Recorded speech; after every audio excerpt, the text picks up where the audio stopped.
kasama kita. Patuloy kang umawit.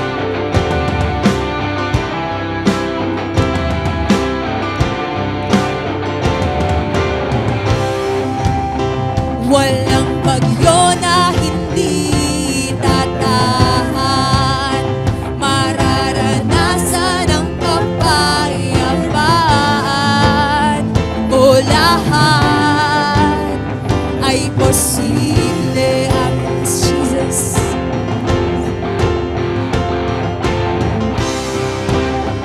Wala nang hihigit pa sa iyong ngalan, Jesus, sa iyo ang katagumpayan. O lahat ay posible. Kahit sa iyo ay mananalig. Kahit sa iyo ako ay mananalig. Ikaw ang Diyos ng langit. Ikaw ang Diyos na makapangyarihan. Yeah, lahat posible sa nananalig. Walang mahirap sa iyo. Lahat ng laban ay kakayanin kasama kita. Lahat posible sa nananalig. Walang mahirap sa iyo. Lahat ng laban ay kakayanin kasama kita. Kasama kita. Come on, patuloy mong itaas ang iyong mga kamay. Sa isang salita mo ay may magbabago. Kagalingan, kaligtasan ay matatamo. Dakila, dakila, dakila ang ngalan mo.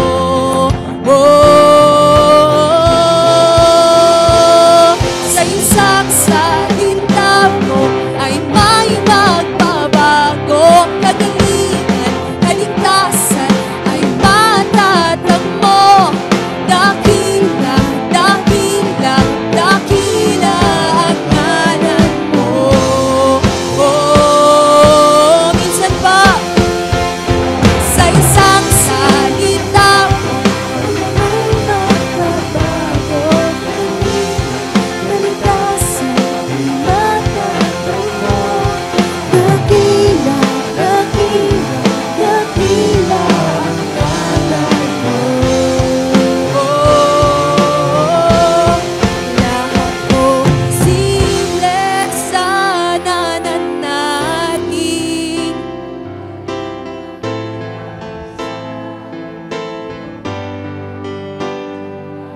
Ang laban ay kakayanin kasama kita.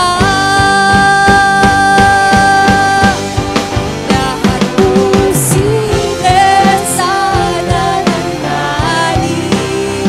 Walang mahirap sa iyo.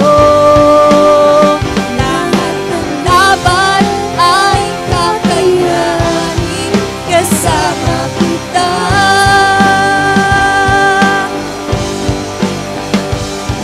Sa isang salita mo ay may magbabago. Kagalingan, kaligtasan ay matatamo.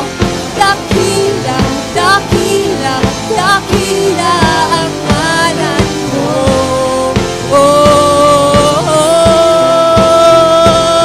Sa isang salita mo ay may magbabago. Kagalingan, kaligtasan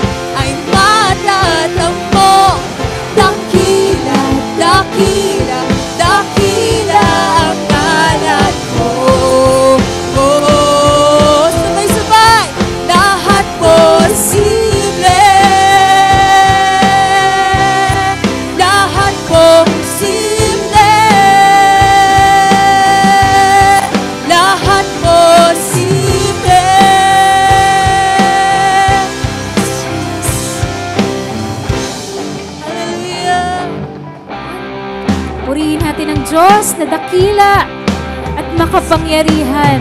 Naniwala kami, Lord, na walang imposible sa iyo. Amen.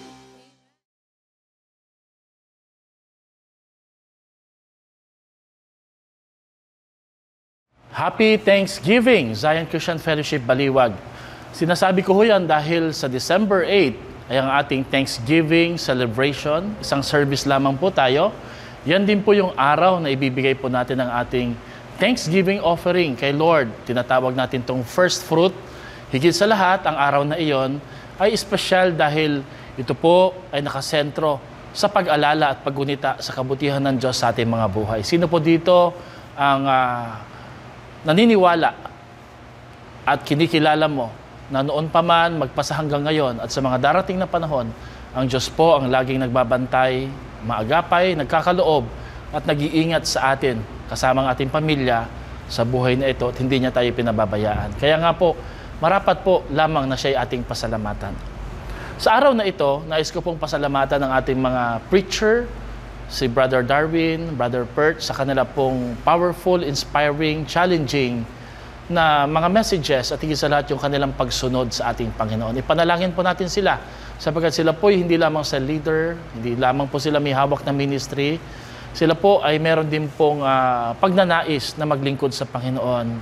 Sa tamang panahon ay pinagpipray po natin na sila po ay i-guide ni Lord sa isang full-time ministry. Habang sila ay nasa corporate world, they can also serve the Lord sa pamamagitan po ng paglilingkod, full-time, pagpapastor. So let's continue to pray for them. Of course, may pagdadaanan silang proseso, training. Sa ngayon po ay patuloy natin silang ipanalangin, i-encourage, at i-empower. Sa araw na ito ay kasabay po sa topic na yan at sa mga nabanggit kong pasasalamat, of course, sa ating family, sa ating church, sa ginagawa po ng Panginoon sa ating mga buhay. Gusto ko pong pag-aralan po natin, paano po ba pinagpapala ng Diyos ang isang pusong mapagpasalamat?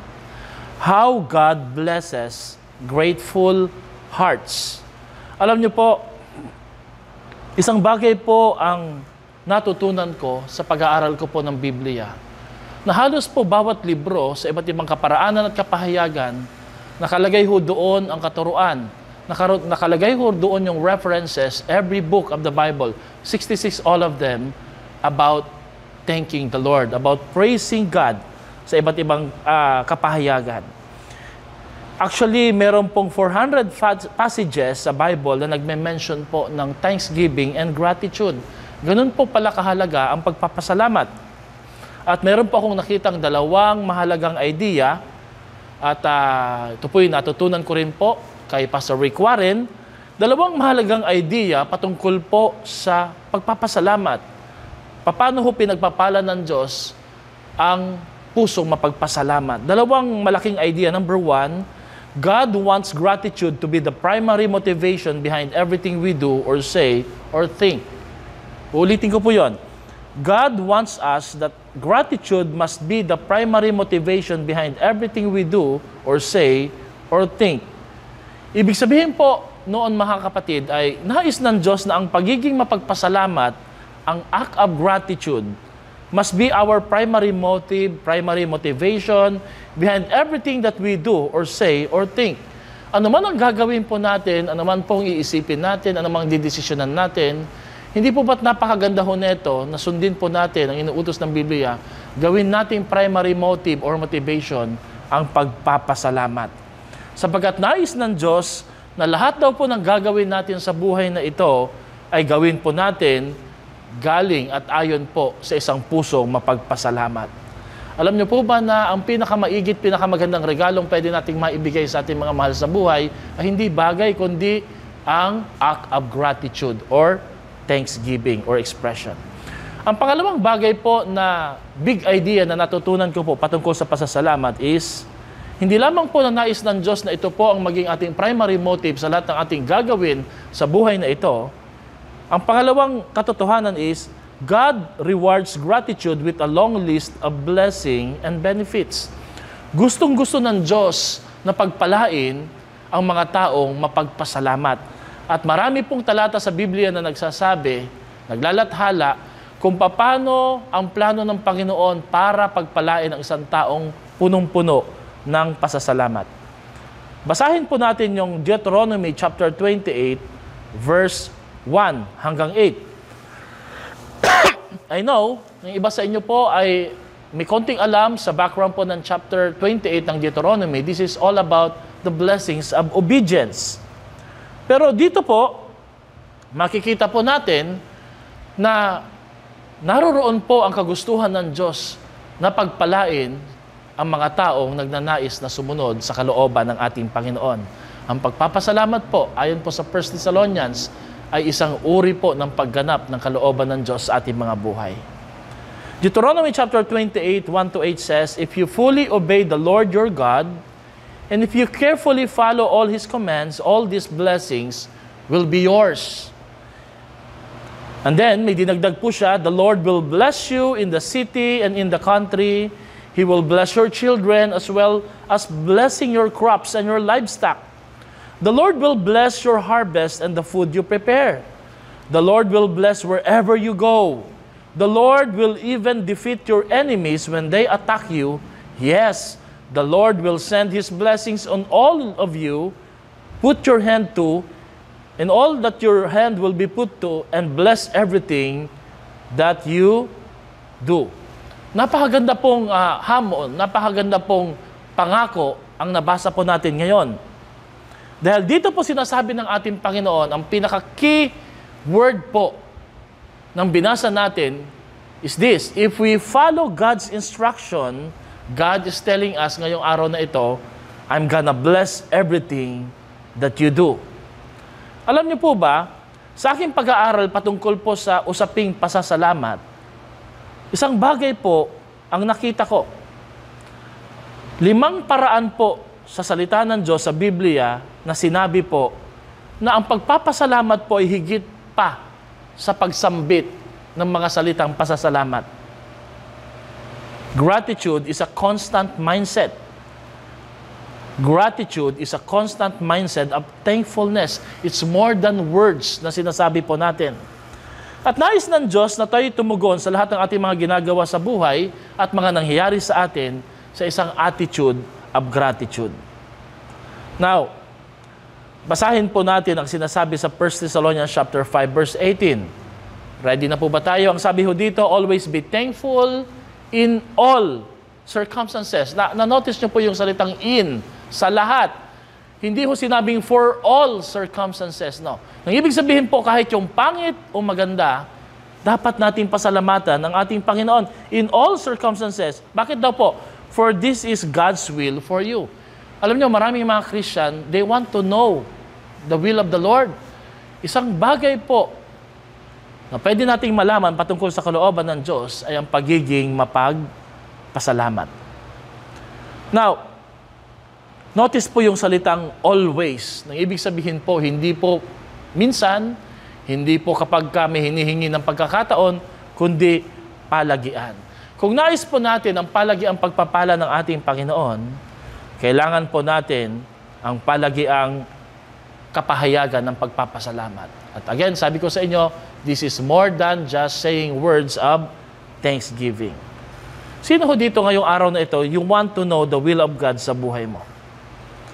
Of course, nais ko po munang banggitin kung ano-ano po ang mga benefits ng pagpapasalamat. Na-discover ko po na pareho yung scripture at yung science ay nagkakasundo para sabihin na ang gratitude po ay may dalang maraming benepisyo, both physical, emotional, and spiritual.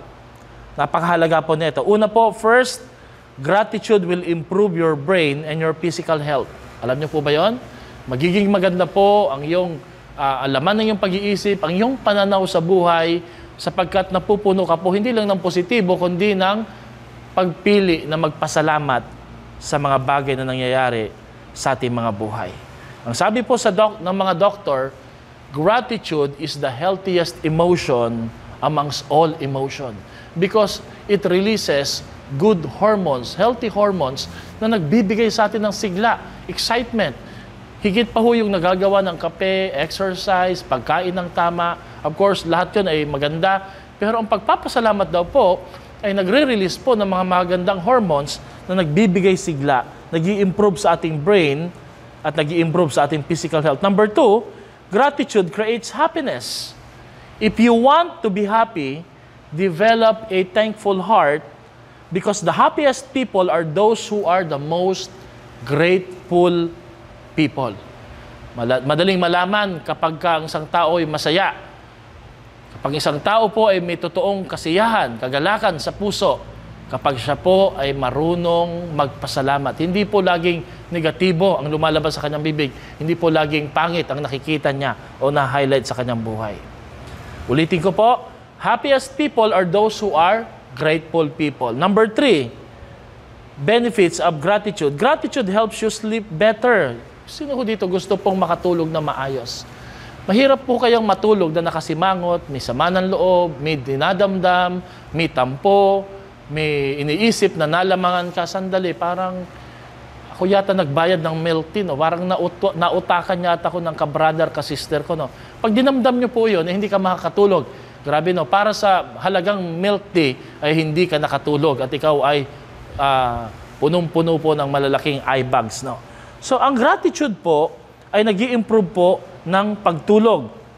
Yan daw po ay pinag-aralan hindi lang po ng mga doktor, pati po ng Book of Proverbs ni King Solomon. Number 4, gratitude is the antidote to toxic emotions. Halimbawa po, nasa isang lugar ka, jeep, bus, o di kaya nasa LRT, saan ka man nagtatrabaho, nasa workplace ka, school, kapag ka nandun ka sa isang environment na puros toxic, nagrereklamo, nagagalit, nagwewelga, nag-aalsa, nagdidemand, ang pinakamabisa daw po na paraan para maibsan at matalo mo ang toxic environment is to speak praises and thanksgiving para sa ating Panginoon. Start thanking people around you, kahit po yung weather, kahit po yung sitwasyon, because wala kang magagawa doon sa mga nangyari sa iyong paligid, pero meron kang magagawa sa iyong emosyon, sa iyong pagpili o sa iyong choices. Kaya nga po, ang panglima po na resulta o benepisyo ng pagpapasalamat, it improves our relationship. If you want to have a better relationship, you become a more grateful man or woman. Kung gusto po nating magkaroon ng maayos na relasyon sa ating kaibigan, kaopisina, sa ating boss, sa ating pong asawa, sa ating mga anak, sa ating mga kamag-anak, simulan po natin silang tratuhin at tingnan sa lente ng pasasalamat. Hindi po sa lente ng paninita, lente ng pagrereklamo, lente po ng frustration or expectation. Simulan po natin silang tingnan sa lens of thanksgiving. Because if you want to improve your relationship, you need to express gratitude more to the people around you. Did you know na people will distance themselves sa buhay mo kapag lagi mo silang sinisita, lagi mo silang pinapagalitan, lagi mong napupuna ang mga bagay na hindi kaaya-aya sa paningin mo. Pero you will attract them if you will start thanking them in your heart, even in your words. And then, number 6, gratitude opened the doors to people and to other opportunities. Gratitude, when you express gratitude to people, alam niyo po ba nangyari? You make partners, you make friends, you make allies. And it opened doors, and doors is a symbol for opportunities and blessing. Alam niyo po, I wonder, no, ang dami sigurong pinto kada umaga na tayo nagrereklamo paggising po natin, naglalakad tayo papuntang opisina, papasok po sa ating eskwelahan.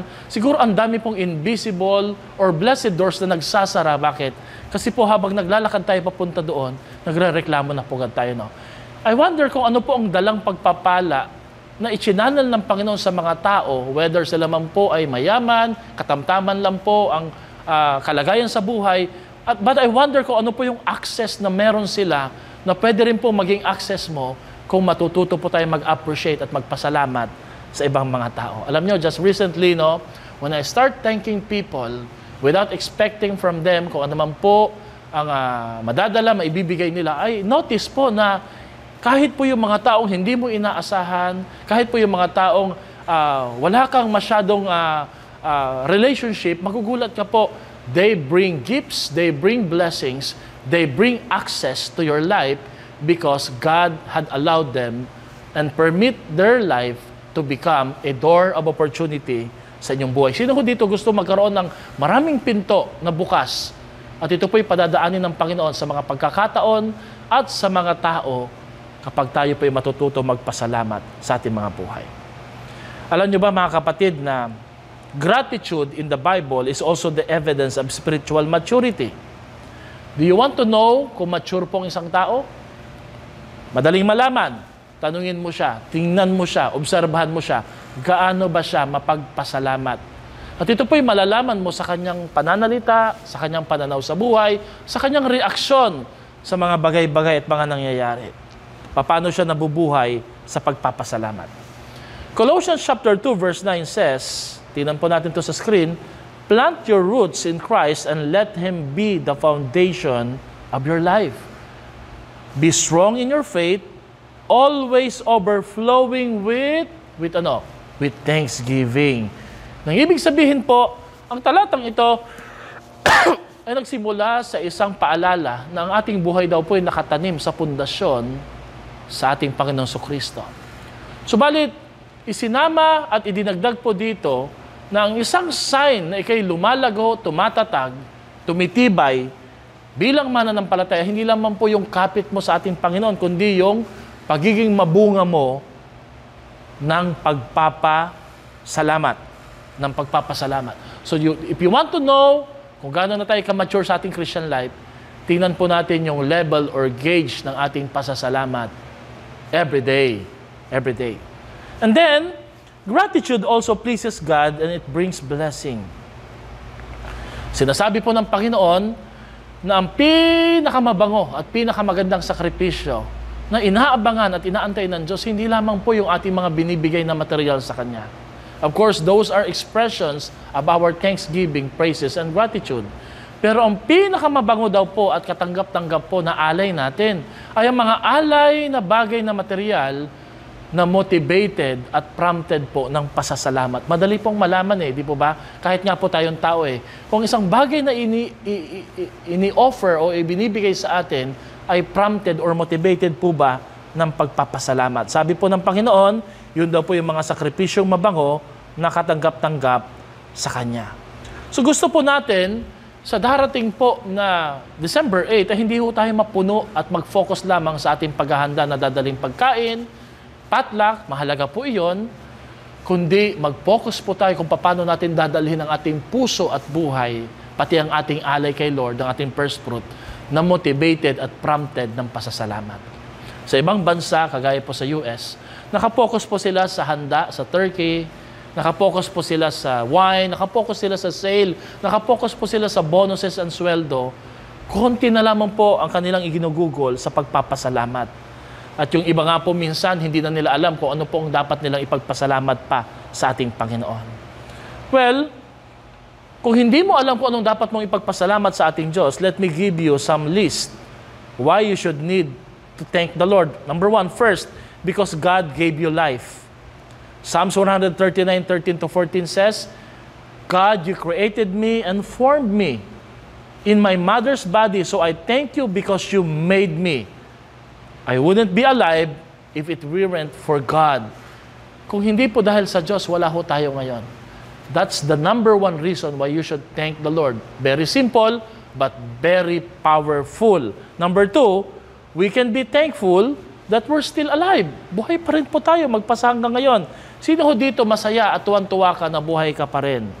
Bakit? Sapagkat ang sabi sa Ecclesiastes chapter 11 verse 8, be grateful for every year you live. Kahit walang masyadong handa, walang masyadong regalong matindi sa iyong kaarawan, natanggap mo ng pinakamaiging regalo sa buhay. Ano po yon? Ang kaligtasan, ang buhay na walang hanggan, at ang iparanas po sa iyo ng Panginoon ng panibagong buhay sa kabila ng hirap, sa kabila ng mga hamon na pinagdadaanan po natin. Number 3, we can be grateful that He saved us. Alam niyo po, si Brother Pert ay isa po sa mga bihirang mga Kristiyanong nakikita ko na laging nagpapasalamat yearly every time na tumatama po ang petsa na kanyang kaarawang spiritual. Most of the times, we celebrate our birthday, bongga. Grabe, no? Matindi. Ang post, doble-doble picture. Maya-maya, minsan nga 1 week celebration. Pero who among you here, you celebrate your salvation? Yung araw na ikaw ay naligtas, yung araw na na-appreciate mo na marami pong ginamit ang Diyos ng mga tao para makakilala ka sa ating buhay na Diyos. Sino po dito naniniwala karapat dapat ipagpasalamat yun sa Diyos? Di po ba, no? Sabi nga po doon sa kanta ng Maverick City, I thank God. Pasalamat tayo sa Diyos. Bakit niligtas po niya tayo mula sa pagiging makasalanan patungo po sa isang buhay na binago at pinagpalat, pinatawad ng ating Diyos. Number 4, we can be grateful because God is good. God is good. Ang sabi po sa Psalms 54 verse 6, I give you thanks because you are good. Mabuti po ikaw, Panginoon. Doon naman po sa salvation, my heart is happy because you saved me. Psalms 13 verse 5. Kaya pala si Kuya Perte, talagang bongga ang kanyang picture. Bakit? Happy siya na maalalang niligtas siya ng ating Diyos. Amen? And then, there's another one. I can be grateful that God answers our prayers. Sino po dito nakatanggap ng answered prayers? At merong inaantay ng mga answered prayers galing sa ating Panginoon. So, we can thank God in advance. Psalms 118:21 says, I praise the Lord for answering my prayers. I praise the Lord for answering my prayers. Another thing is, I can be grateful that He show us how to live. Binigyan niya tayo ng purpose, ng layunin. Hindi tayo nabubuhay na mali. Tayo po ay binibigyan ng mga mentors, pastors, leaders. Ginagabayan po tayo. At naiiwasan po nating masira ang ating buhay at magkamali po tayo. Magkaroon tayo ng wasteful living, kundi pinaranas sa atin ni Lord yung wasteful living. So we can thank God for that. Psalm 16:7, I praise the Lord because He guides me. Ginagabayan po tayo. Okay, dadagdagan pa po natin yan. Kung hindi ko nyo po alam paano po at kung anong mga dapat ipagpasalamat kay Lord, we can praise the Lord because He forgives you and me. Psalms 118 verse 1, tell the Lord how thankful we are because He is kind and always merciful. Grabe po, no? Ang mercy po ay isang salita na ikaw ay dapat parusahan pero inalis, tinanggal ng Diyos. Kinuha po ng Panginoon. God is so merciful sa buhay po natin. Yung mga panahon na tingin natin nakatakas, nakaligtaan, hindi tayo napansin ng iba, walang nakapuna sa ating pagkakamali, that's God's mercy. At hindi ho tayo dapat magpunyagi, magdiwang, at all the more mabuhay sa kasalanan. Ang bawat sitwasyon na tayo nagkakasala at walang nakakapuna, isang paalala that God is merciful to us. Hindi niya tayo pinaparusahan. Hindi sa walang nakapuna. Nakita po ni Lord Pero pinili ng Diyos na bigyan ka ng pagkakataon para makapagpatuloy sa buhay. And then, number 8, I can be grateful that He will never stop loving us. Kung meron mang isang bagay na hindi matatapos at hindi magbabago sa mundong ito, yung katotohanan, ang pagmamahal ng Diyos ay walang katapusan, walang hanggan. Ano nga uli yung bagong palabas ngayon, di ba? Hello Love ba yun? Hello Love ba yun? Alam niyo po, kung meron mang greatest love story sa mundong ito, walang iba po yung love story po ng Panginoon sa iyo. How He pursued you, how He gave His life for you. Wala na pong titindi dyan, kaya dapat po kiligin ka sa pag-ibig ng ating Diyos. Psalms 107 verse 8, give thanks to the Lord for His unfailing love. Sa lahat daw po ng mga ginagawa mo sa araw-araw, mararamdaman mo ang bakas ng pag-ibig at pagmamahal ng ating Diyos. Now, ang Biblia ay hindi lang po nananawagan na tayo po'y umawit na may pasasalamat, mag-alay na may pasasalamat, magsambit po na may pasasalamat. Marami pong kaparaanan ang pagpapasalamat para iparamdam ito sa ating Diyos. Alam niyo po yung salitang love language, di ba? Sa ating mga asawa, sa ating pamilya, sa ating mga anak, meron silang mga love language, touch, acts of service, words, gifts, di ba? Affirmation, quality time, no?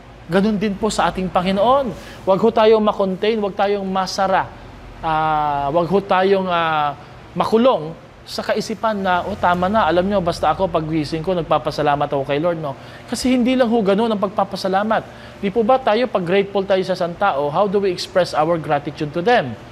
Not just by saying thanks, di ba? We want to give Him gifts. Gusto po nating isama sila sa lakad. Pag may birthday po tayo, alalahanin natin, nakasama sila sa picture, itatag natin sila, di ba? Ang ibig sabihin po, there are many expression of thanksgiving. At ngayong gabi po, magbibigay po ako ng ilang mga expression na dapat nating malaman. Alam niyo po, gusto po ni Lord maging expressive tayo pagdating sa thanksgiving natin sa Kanya. Why? Kasi po, ang Lord po ang higit na karapat-dapat nating pasalamatan. At kagaya ng sinabi ko kanina, when you express your thanksgiving to the Lord, God will return it to you expressed in double figures pabalik sa buhay mo. Amen? So let's look at the first expression of gratitude. Number 1, the first expression of gratitude is singing back to God. Ang pagkanta sa ating Diyos. Singing back to God o pag-awit ng papuri at pagsamba sa ating Diyos ay isang uri ng pamamaraan ng pasasalamat sa ating Panginoon. Alam niyo po ba, ilang beses pong binanggit sa Biblia, sing to the Lord a new song. Sing to the Lord because He is good, He is great, for His love endures forever. Di ba yun yung topic natin last Sunday, di ba? Na tayo'y umawit, ano man ang panahon, at let us never underestimate the power of simple song, the power of simple smile, the power of simple gratitude that can make a big difference and impact a series of events sa ating buhay, kagaya po ng nangyari kay Pablo at Silas. Sa Zephaniah chapter 3 verse 17, ganito po ang sinasabi ng salita ng Diyos. The Lord your God is with you, and He is your mighty Savior. He takes great delight in you, calming your fears with His love, and He rejoices over you with singing about you. Did you know that God is singing for you? Alam niyo po ba na ang Diyos umaawit para sa iyo, no? Naalala ko po dati si Pastora nung mga baby pa yung mga anak namin. Maski man ngayon, di ba? Inaawitan po niya yung mga anak namin. No? Talagang si Jethro na nangingiti, na nahihiya, pero gustong-gusto. Si Jihaya, gustong-gusto rin niya, no? Kasi po, ganun po ang expression na pinapalabas ng mga magulang para sa kanilang anak. Kahit po sintonado po boses natin, basta para sa ating anak, yun po'y kiliti para sa kanila. At ganun din po ang ating Panginoon. Kung paanong ikaw ay hinihinga ng Diyos na umawit para sa Kanya, ito po'y sa kadahilanan na ang Diyos po ang unang umaawit sa iyo. Yan po yung sinasabi dito. He rejoices over you with singing about you. Did you know this verse? Para ngayon lang natin ito narinig, no? God is singing about us. God rejoices over us with singing every day. Now, pwede mong sabihin, Pastor, I never heard God singing about me. But one day in heaven, when we get there, and God allowed and permits, we will hear God's song of lullaby na magpapatahan, magpapatila sa ating pong mga hinanakit at hinagpis at magpapakalma po sa atin. Ang Holy Spirit po, kung paano niya tayo niyayakap sa panahon na tayo po'y nag-iisa, sa panahon na tayo nalulungkot at walang kasama, ay isang kaparaanan po ng ating Panginoon ng paghinga ng kanyang pag-awit because the Spirit is a breath of God. Ito po ang yumayakap sa atin at nagpapakalma po sa atin. And you know, when you hear God sing, it's going to be the most beautiful, joyful sound you'll ever heard. Because God is perfect and He loves to sing about you. God sings songs about you. Because God is a musical God.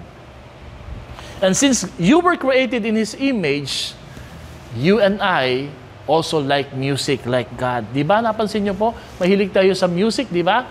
Dahil ang Diyos po pala ang nagpasimula nito.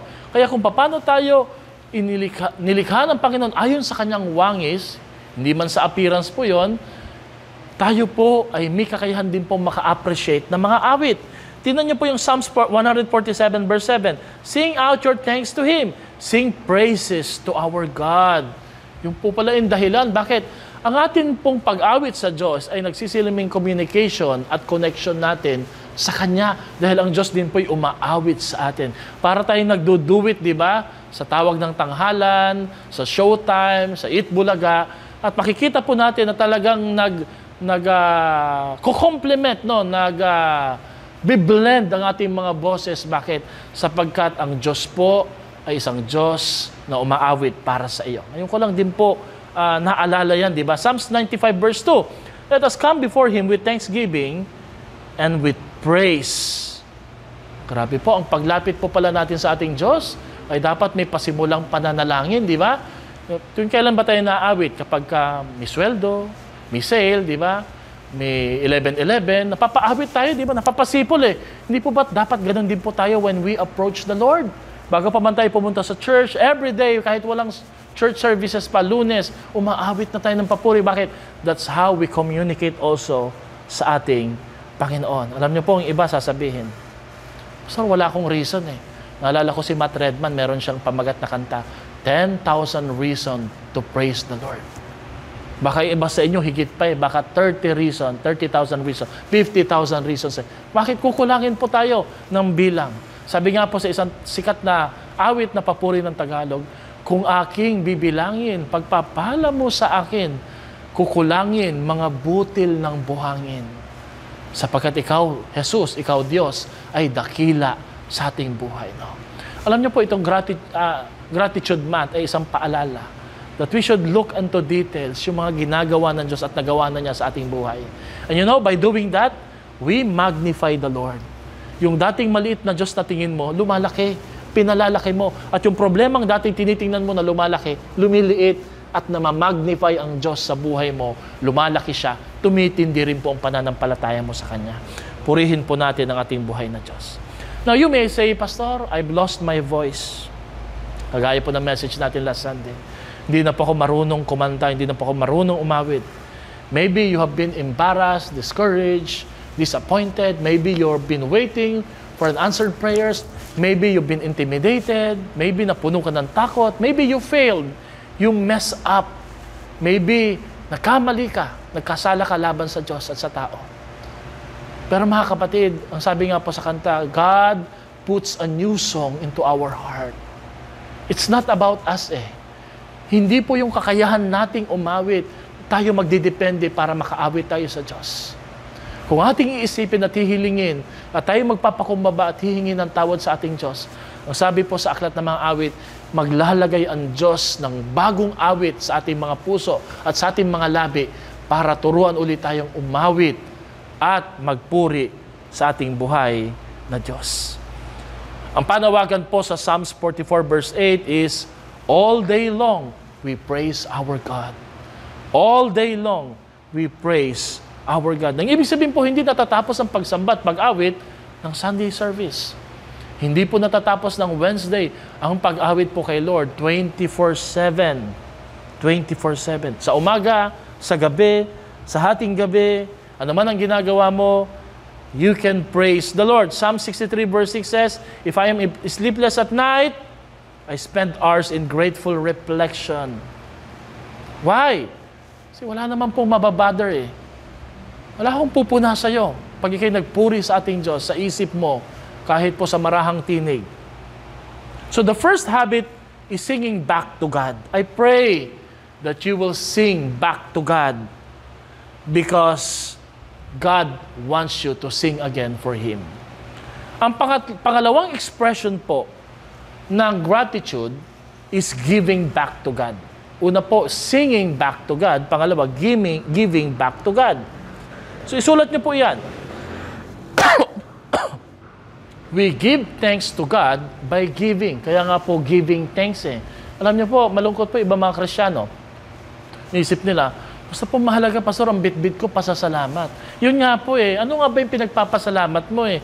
Ano ba yung bit-bit mo, di ba? Hindi naman po pwedeng lagi na lang bit-bit mo, pasasalamat. Parang ganito, reunion, gathering. Lagi kang iniimbitahan, no? Alam niyo po, mahalaga, dito ako, may bit-bit po akong pasasalamat, di ba? Parang nakakahiya naman po yun, di ba? You will try your best na sa susunod, may totoong bit-bit ka na talaga. Sinasabi ko ito dahil ang pagbibigay po ay isang ugaling mapagpasalamat. This is not just about giving our tithes and offering and even our first fruit. Alam niyo, madaling malaman kung ikaw ay puno ng pasasalamat sa Diyos. You become generous. Sabi ng iba, ang generosity kasi, Pastor, nangyayari yan kapag ka mayaman ka. No. Ang generosity po is the privilege of the poor, not just the luxury of the rich. Niisip po natin, pag yumaman na po ako, Pastor, you know what? If you can give God with the little things that you have, you will never learn to give God with the more or plenty in your hands.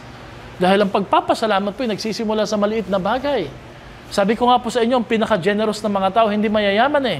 Ang pinaka-generous na mga tao, yung walang-wala at kokonti ay meron sila. Why? Sorry to say this, no? Because rich people, pag sila po generous, mukhang malaki sa atin, yan po'y kurot lang sa meron sila eh. Pero alam niyo po, pag ang walang-wala at konti at dukha ay nagbigay sa ating Diyos o sa kanyang kapwa, hindi ho yung kurot, dakot yun. At yun na lang po talaga ang natitira para sa kanila. Palagay nyo, sino ang pinagpapala ng Diyos sa kanila?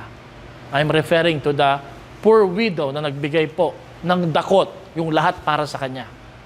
Lahat na meron siya para sa ating Diyos. Yung pong mapagpasalamat. So sinasabi ko ito dahil alam ko, bawat isa po sa atin, sa darating na December 8, meron tayong bit-bit na alay, sacrifices, at regalo sa ating buhay na Diyos.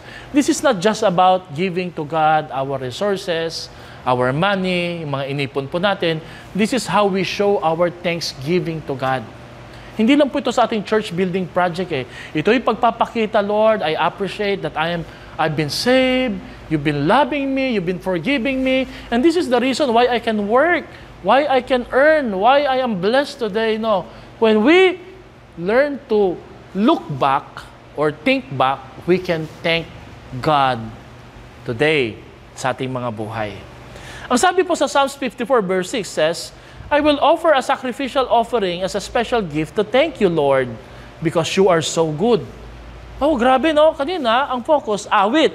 Pero sabi dito, sacrificial offering as a special gift to thank you, Lord, because you are so good. Alam niyo po, ang special offerings po nila nung time na yun, binubukod, hindi ginagasta, hindi kinakain, itinatabi, inilalaan.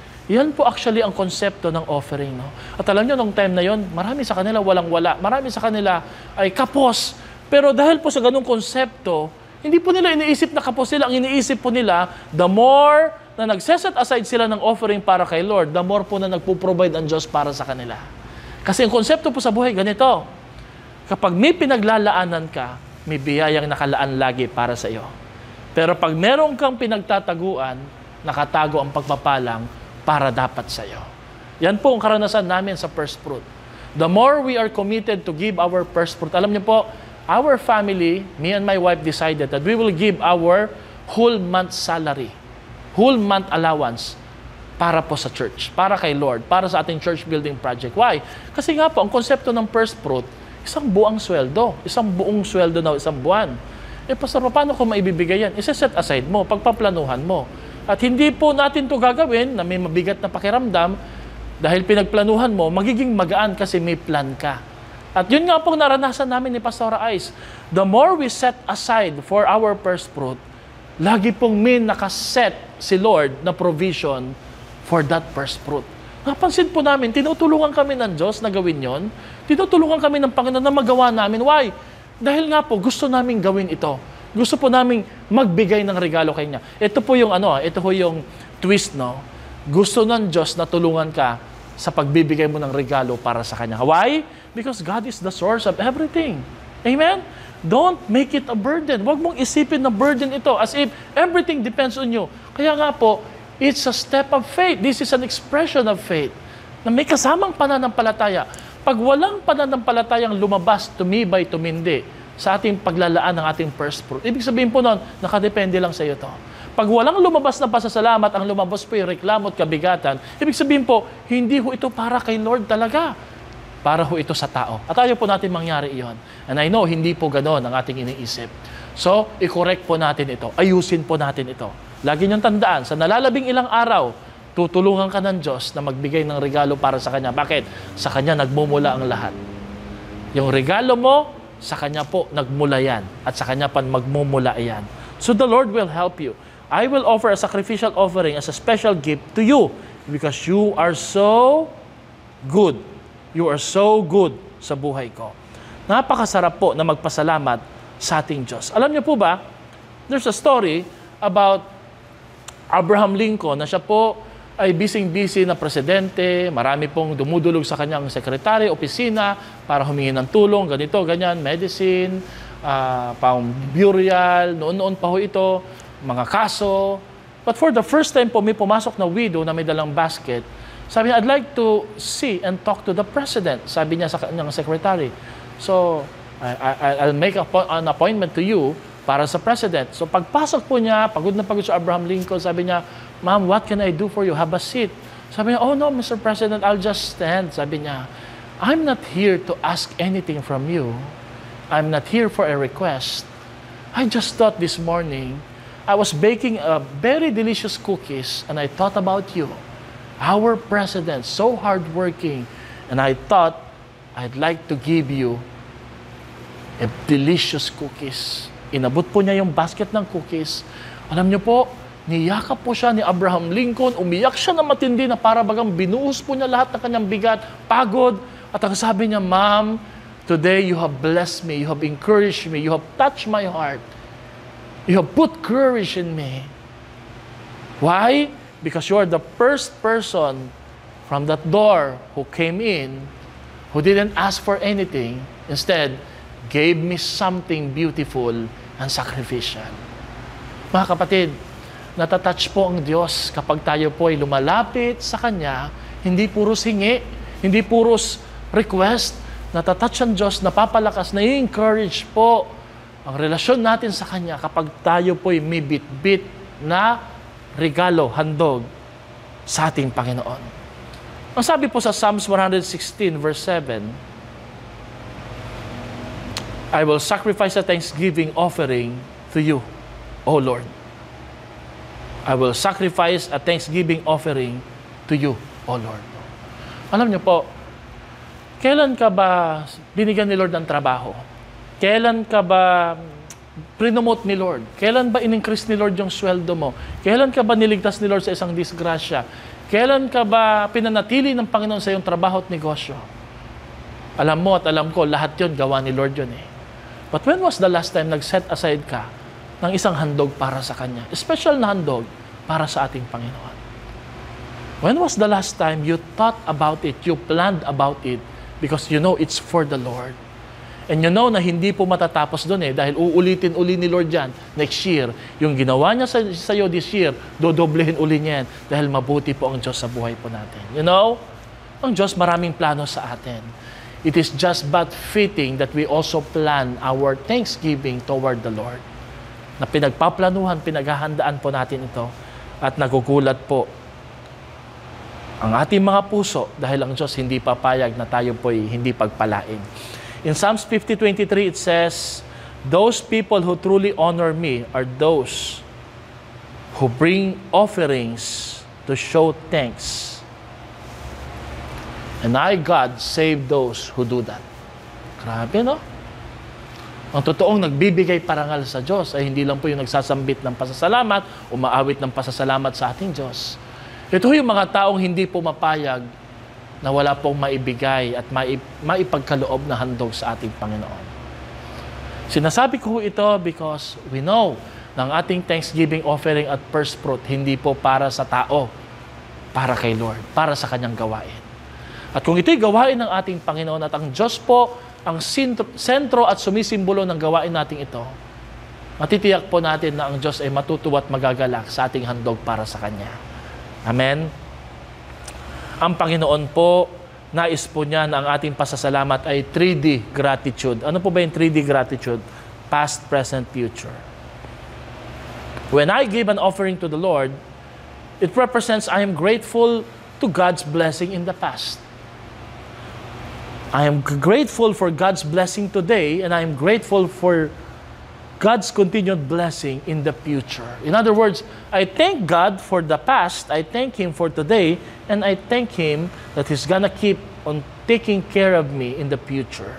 That's the 3 kinds of gratitude.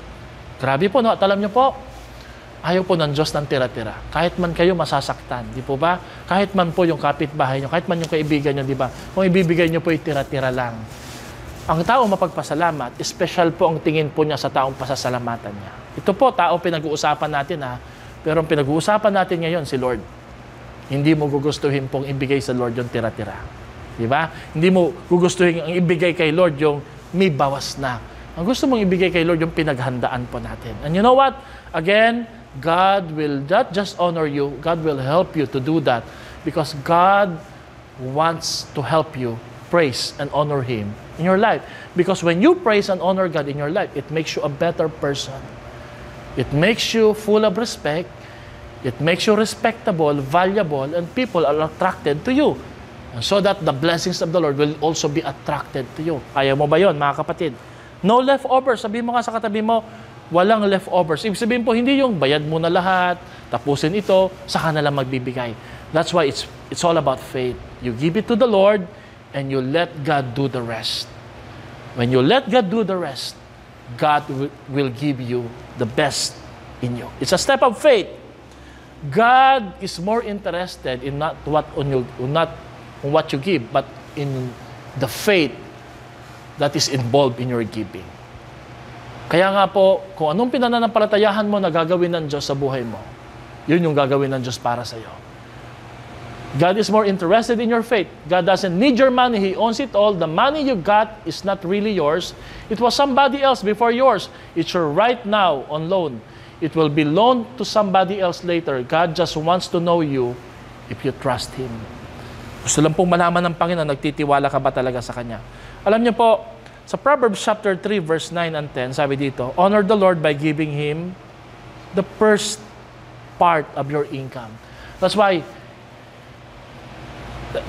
for us, it's the first whole month salary. Kasi first part of our income eh.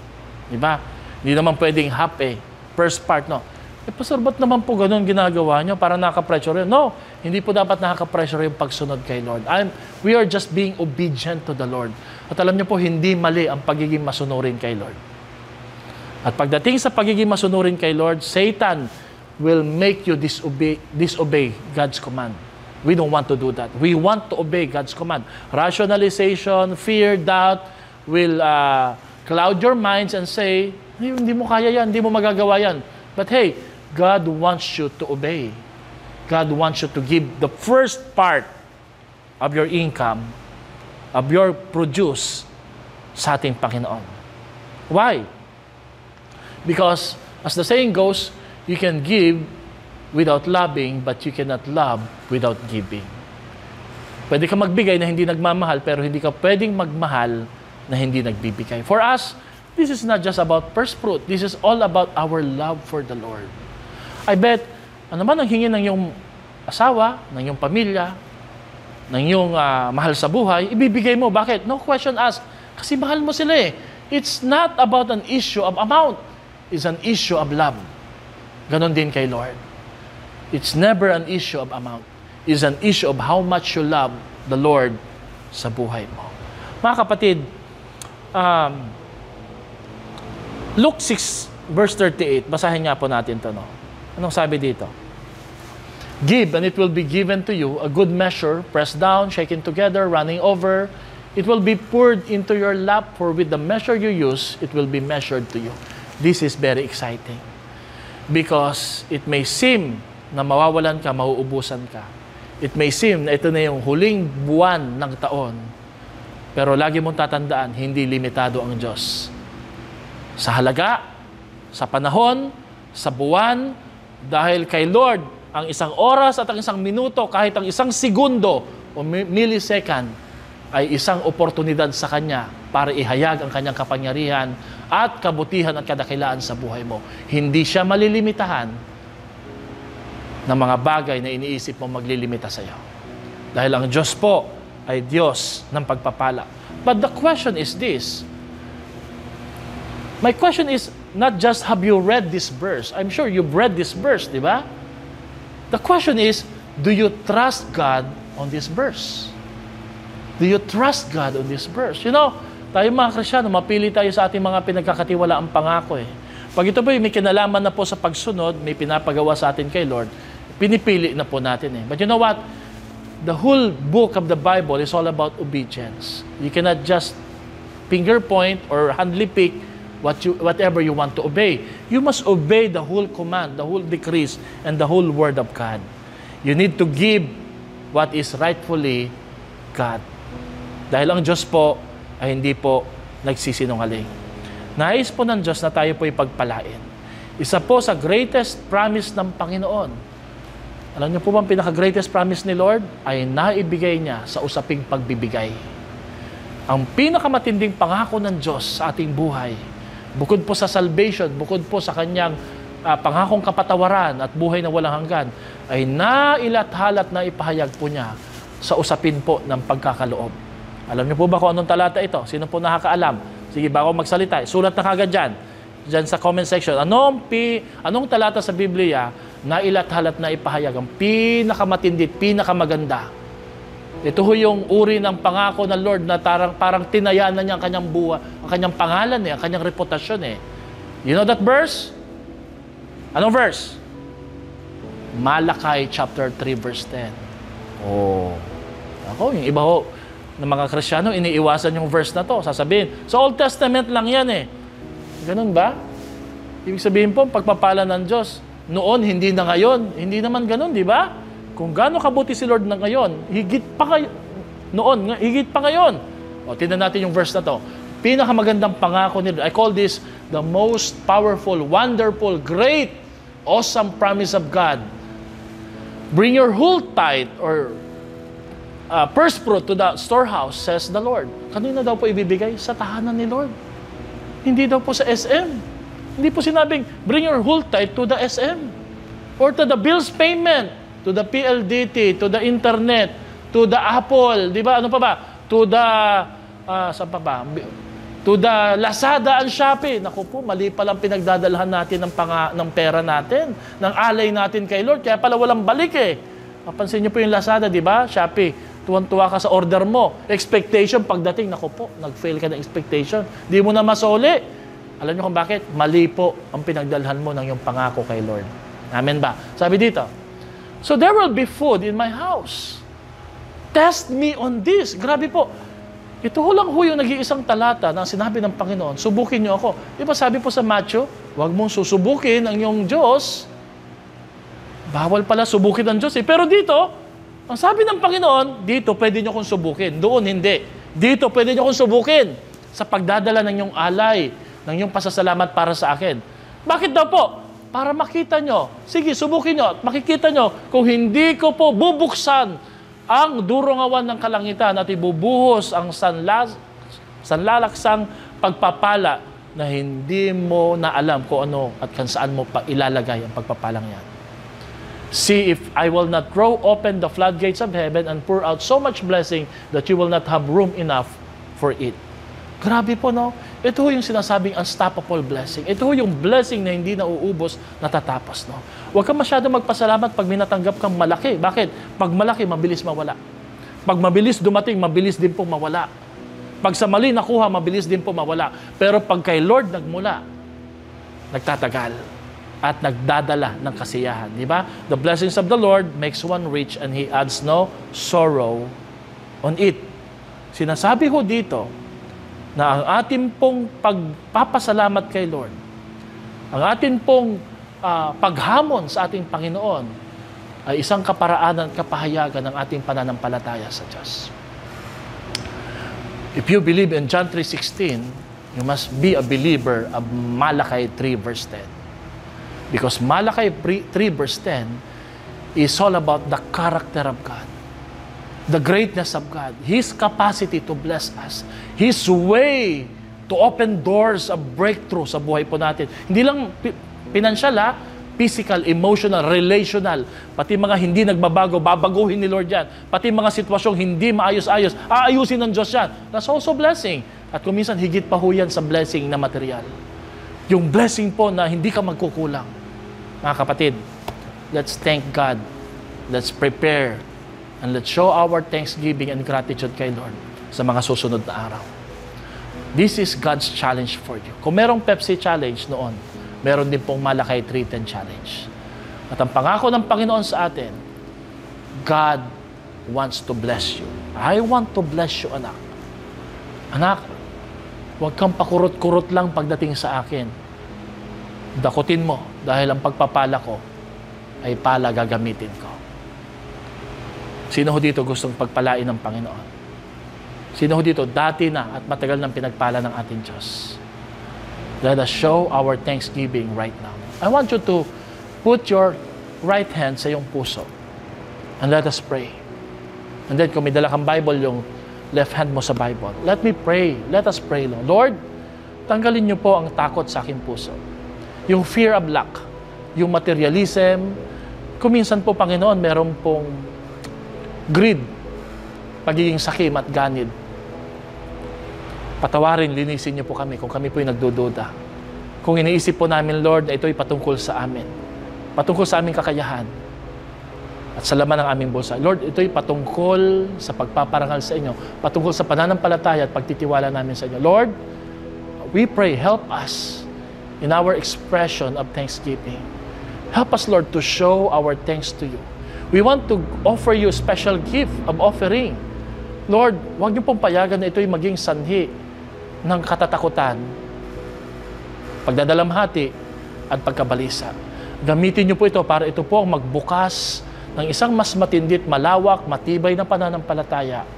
At ito ang magbukas ng durungawan ng langit para ako at aking pamilya, aking pag-aaral, negosyo at buhay ay mapagpala ninyo, Panginoon.